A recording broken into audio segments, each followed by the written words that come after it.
This is a virtual reading of Conspirators, To Each His Own Agenda by Matt Gupta.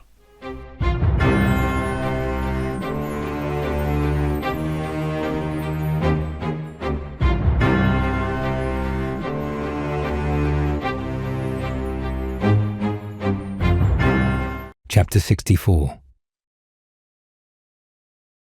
House Islesfield. Felthor was looking out to the city from the balcony of his family home. It seemed like it had been a lifetime since he last set foot in here, and the relief he felt to be here without worrying about being watched by Ignatius's spies was indescribable.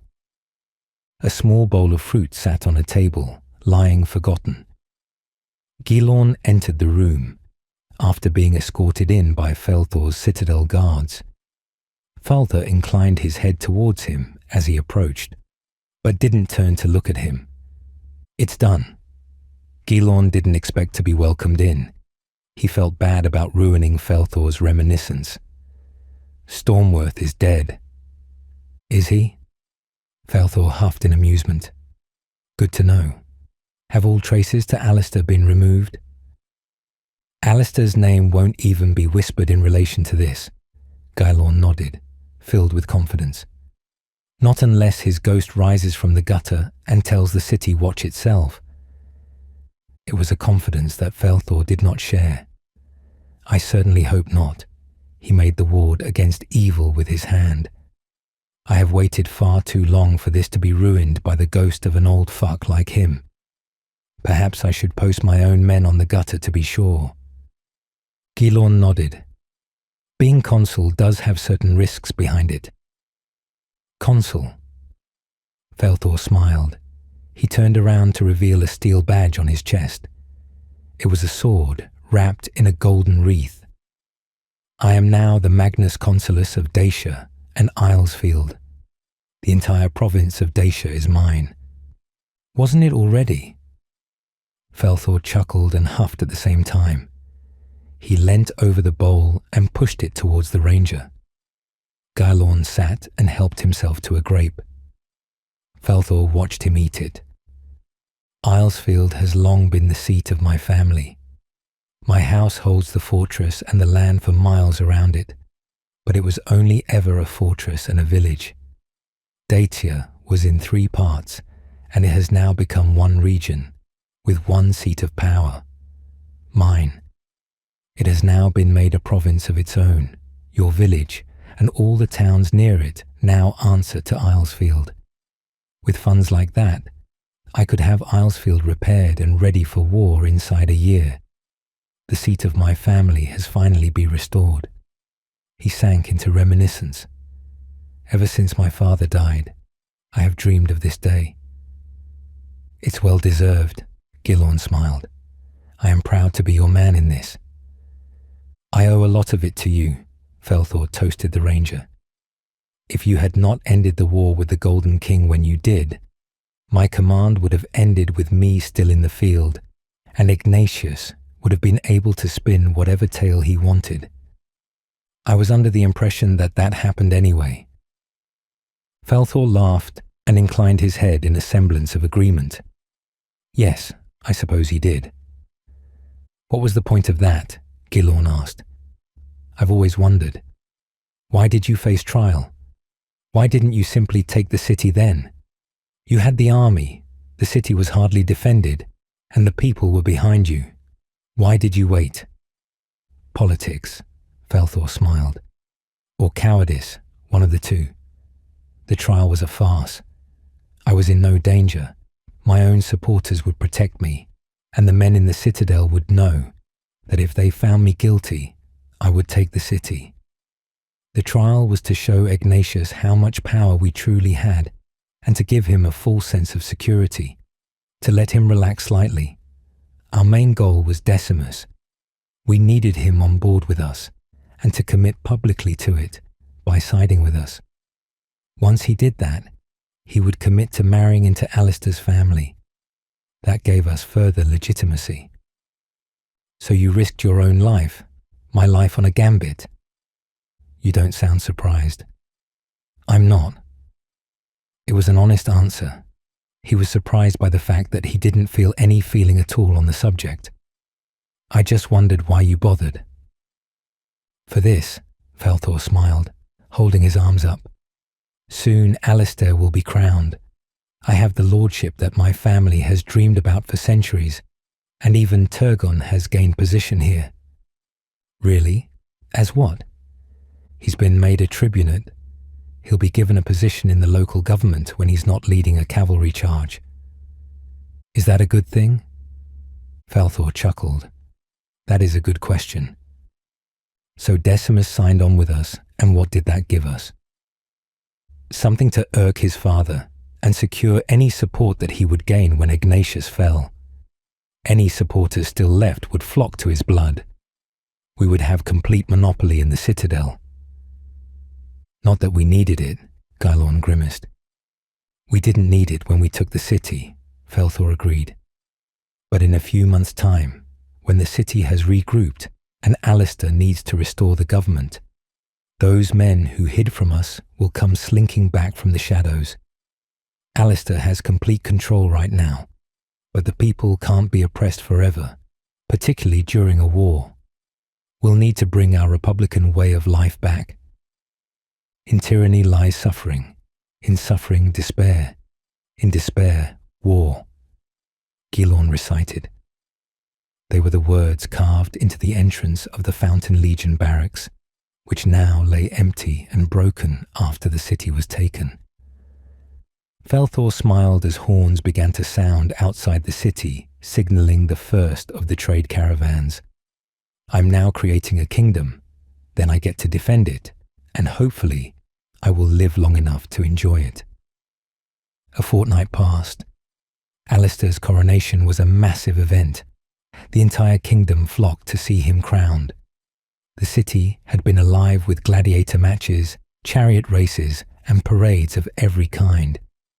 For the first time ever since the last king of the realm, the city was happy, and everyone was screaming Alistair's name with glee. Alistair met for his last council session before he would ascend to the throne. They held it while he was being draped in the king's garb, a vibrantly purple robe with golden embroidery, highly reminiscent of the Fountain Court attire. The day's business was rushed to allow for the spectacle. There were only two subjects on the matter: the overwhelming problem of maintaining order with the tournament and Julius. Alistair had sent much of his force into the city to keep the peace, but at any given time there were nearly 1 million people in the capital, and now that number had almost quadrupled to witness the coronation.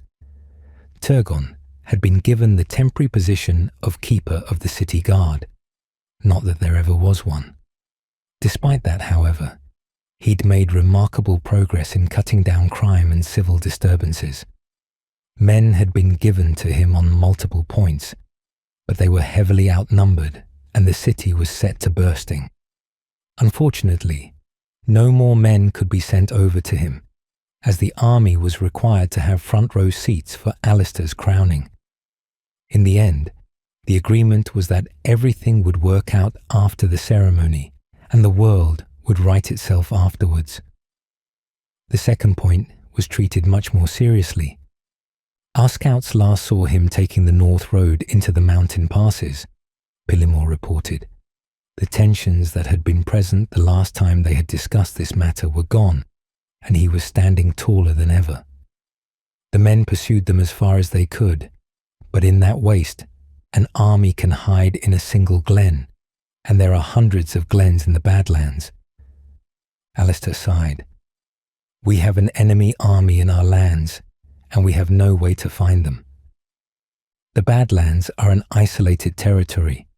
If we place scouts on the borders of the Badlands, Pillimore smiled, they will be seen by us, no matter where they come out. See it done, Alistair nodded, as the regal chess piece with a black outline of a crown was placed over his head. He examined himself in the mirror opposite him and took the ancient orb of kingship and a silver scepter. The orb was an odd thing, taking up his entire hand. It was supposedly the first piece of rock used to build the city. The scepter was the one gifted to him by Blackburn. He would have simply tossed it away, but it was a thing of beauty, one of the few true silver objects left in the kingdom. It glistened in the little light that was available in the hall, and it was clear that it was featherlight. He nodded to himself. At least it's not black this time. Red suits you better, I think, Falthor agreed. Before you go off to save the kingdom, however, there is that other matter. Oh, Alistair said unenthusiastically. Send him in, if it will stop you from making me worry about it all day. Nobody knew what they were talking about, and it took them having to see the man being brought in to realize it. Dervin looked terrible. His captivity hadn't been good for him, even though he'd been released. Citadel Captain Dervin, Falthor greeted him. Welcome. I'm no captain, Dervin grunted, his wounds making him stiff. I'm just a man now. Indeed, Alistair huffed, looking at him in the reflective glass. I'm going to ask you a question. Will you answer it honestly? I hope so, Dervin responded instantly, somewhat brazenly. Depends on the question. Alistair wasn't impressed by this answer, but he proceeded. How do I look? He turned and spread his arms wide for inspection. You're a man in a robe, Dervin shrugged, completely uncaring for how this would be taken. I preferred you in your king's armor, but it doesn't matter. Either way, you are the man who has pardoned me and given me back my freedom. Alistair smiled. We are of one mind in this. He sighed in relief. You defied me when you should have joined me, but you did it for the right reasons. Despite all the odds, with everything stacked against you, you held the city better than I could have hoped for one so inexperienced. So I will not waste your talents. He paused for dramatic effect. You are to be the Captain General of the Kingdom's standing army. This was met with resounding discontent from his generals, aside from Falthor. Everyone had something to say about it, and none of it was good. Dervin recoiled from their shouts. Gone was the man who boasted every part of his life. My lord, he said, bowing his head as the shouts died down. I don't know what to say.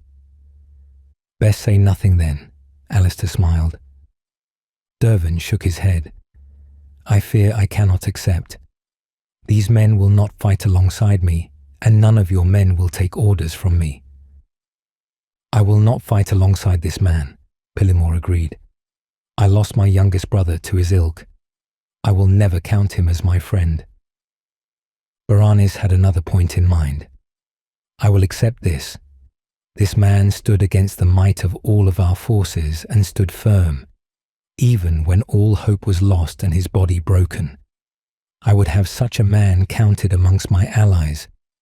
This was enough for Alistair. Very well. Now, he brushed himself down and stepped off of the pedestal that he'd been standing on. Time to go play. Be sure that the elephants have time to shit their bowels out. I'd rather not have my crowning waylaid by giant turds. It wouldn't make a fitting beginning for my reign. Baranis and Turgon were the last to leave.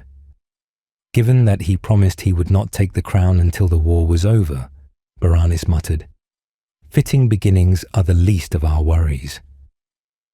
Did you honestly expect him to keep his word on that matter? Turgon smirked, walking backwards to meet her gaze. Honor is little worth when compared to wealth and glory. I had hoped him better than that. Would you have let him between your legs again if he had kept his word?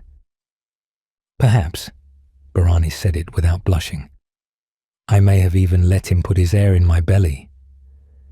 Time will tell, Turgon smirked. That is if his wife does not manage it first. The crowning was a long-winded event. Alistair mounted a chariot and rode through the highways of the city at a brisk trot. A hand-picked slave mounted the chariot behind him and, in the traditions of Rome, whispered the same words in his ear. "Remember, one day you will die. You are only mortal." The man's accent was heavily foreign, and he probably didn't know any other words. Alistair allowed it for a time, but even the slave gave up after an hour. The city was so large that the day had long worn into the afternoon by the time he had arrived at the High Temple. He climbed the stairs upwards, met by an adoring public on both sides.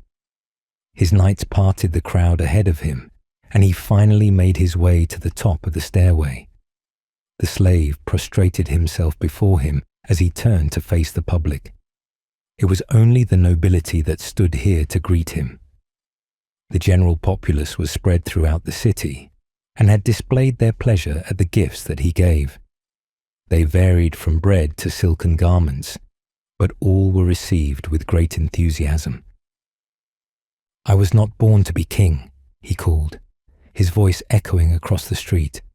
"I will become king because I need to be. You stand here before me to hold me up. You have given me this kingdom to rule, and rule it I shall. But of all of the pillars that hold the kingdom aloft, the people of the kingdom are the strongest. So I shall only enter this temple and place a crown upon my head if you, the people of the kingdom, say that I should." He raised his arms in invitation, and the crowds exploded into cheer. The cheer continued to crowds that were out of sight and quickly broke out all across the city. "Then with your approval I shall proceed." The crowd erupted into further cheer as Alistair turned his back on his people and entered the temple. In truth, he would have entered the temple regardless of the people's response, but it filled him with confidence that he was inside. It was here that the nobility of the realm were waiting, the true 1% of the kingdom's society, filled with people of those houses he would consider making marriage arrangements for his family with, all standing equal with each other. The unmarried women were clad in highly top-revealing dresses and bowed in such ways that Alistair could see right down their dresses right to their teats. This was no time for his manly urges, however, though he did note some who he'd want to take on as his mistresses. He kept his eyes averted, however, keeping his gaze squarely on the high priest in all his obesity.